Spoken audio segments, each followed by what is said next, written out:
நமக்கு துரோகம் பண்ணவங்களை நம்ம மன்னிக்கும்போது அது நமக்கு ஒரு விதமான விடுதலையை கொடுக்கும். நாம் அனுபவிச்ச அந்த வலி, வேதனை, கோபம், அதிலிருந்து விடுதலை.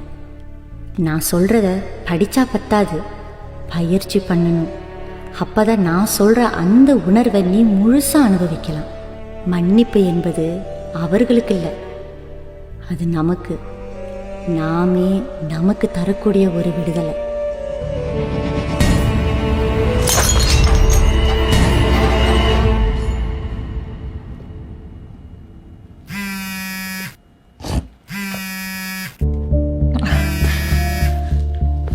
ஹலோ. யா ரூபன், 9 AM தானே?